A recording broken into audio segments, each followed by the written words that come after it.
Component mode ज़्यादातर modelling में इस्तेमाल होता है। माया में दो मोड्स होते हैं, एक ऑब्जेक्ट मोड और एक कंपोनेंट मोड। इस वक्त हम जिस मोड में है ये ऑब्जेक्ट मोड है, यानी कि हम ऑब्जेक्ट पूरा पूरा ऑब्जेक्ट हम सेलेक्ट कर रहे हैं इस वक्त। ठीक है, जिसको भी हम सेलेक्ट करते हैं वो कंप्लीट ऑब्जेक्ट सेलेक्ट हो रहा है। कंपोनेंट मोड क्या होता है कि कंपोनेंट मोड के थ्रू हम उस ऑब्जेक्ट के कंपोनेंट सेलेक्ट कर सकते हैं। हर ऑब्जेक्ट के अंदर तीन कंपोनेंट्स होते हैं, पहला vertex, second edge, third face. ठीक है, हमें अगर किसी पर्टिकुलरली कंपोनेंट को सेलेक्ट करना है तो उसके लिए हमारे पास ऊपर जो स्टेटस लाइन है उसके अंदर एक बटन है कंपोनेंट मोड का, सेलेक्ट बाय कंपोनेंट टाइप। जैसे ही हम इसको क्लिक करेंगे तो देखें हम ऑटोमेटिकली इन तीनों में से उस मोड पे आ जाएंगे जिस मोड पे आपने लास्ट टाइम अपनी सिलेक्शन ड्रॉप की होगी। कंपोनेंट मोड की short keys F9 for vertex mode, F10 for edge mode and F11 for face mode. हम अपने कंपोनेंट्स मोड के अंदर रहते हुए भी मूव, स्केल और रोटेट कर सकते हैं अपने ऑब्जेक्ट के कंपोनेंट्स को। फॉर एग्जांपल, हम वर्टेक्स मोड पे जाते हैं और हम इसको रोटेट करते हैं,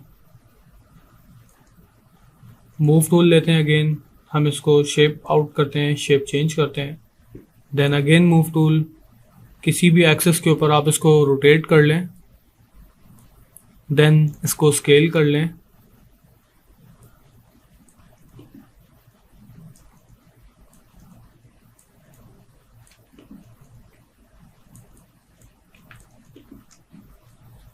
सेलेक्ट एज मोड, हम एज मोड पर आ गए। एज मोड पर आके हम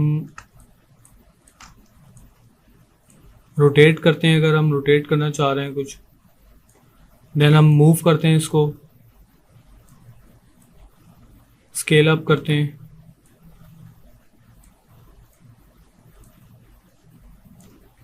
तो कंपोनेंट मोड में भी आप किसी भी ऑब्जेक्ट को जाके एडिट कर सकते हैं। फेस मोड पे चेक करते हैं, फेस मोड पर आए, press F11 for face mode, select your faces, scale up your faces in any direction. आप किसी भी डायरेक्शन में अपने फेसेस को स्केल अप कर सकते हैं। आप इवन वाई, आप सिर्फ चाह रहे हैं कि मैं सिर्फ वाई एक्सेस में अपने फेस को स्केल करूं, तो आप सिर्फ एक फेस को, उस पर्टिकुलर फेस को सेलेक्ट करके वाई एक्सेस में आप उसको स्केल कर लें। ठीक है, तो इस तरह से हम अपने ऑब्जेक्ट को स्केल कर सकते हैं।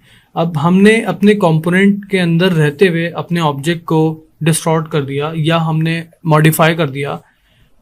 अब हम इसको दोबारा ऑब्जेक्ट मोड पे लेके जाएंगे। ऑब्जेक्ट मोड पे जाने की शॉर्ट की है प्रेस F8, या हम अपने कंपोनेंट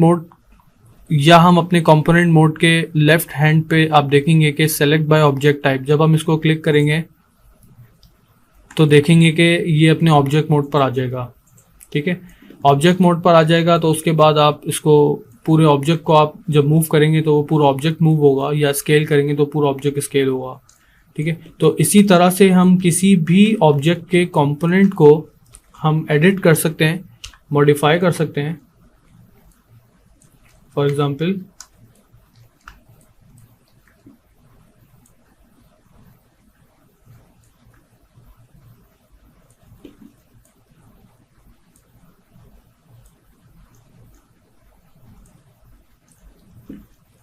ठीक है, तो ये हैं पॉलीगॉन्स के कंपोनेंट मोड।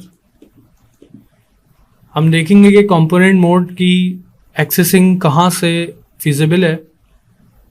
कंपोनेंट मोड को आप मार्किंग मेन्यूज के थ्रू भी एक्सेस कर सकते हैं। मार्किंग मेन्यूज क्या होते हैं, आप किसी भी ऑब्जेक्ट को सेलेक्ट कर लें। लेट सपोज हमने सेलेक्ट कर लिया पिरामिड को अपने, मैं इस ऑब्जेक्ट के ऊपर राइट क्लिक प्रेस करके होल्ड रखूंगा तो देखेंगे कि हमारे पास एक मार्किंग मेन्यू ओपन हुआ है। इस मार्किंग मेन्यू के अंदर अगर आप देखेंगे तो ये आपके वही मेन कंपोनेंट्स हैं, एज, वर्टेक्स और फेस। ठीक है, फेस को क्लिक करेंगे हम तो हम अपना फेस सेलेक्ट कर सकते हैं। अगेन हम इसको मूव कर लें, रोटेट कर लें, या हम इसको स्केल अप कर लें।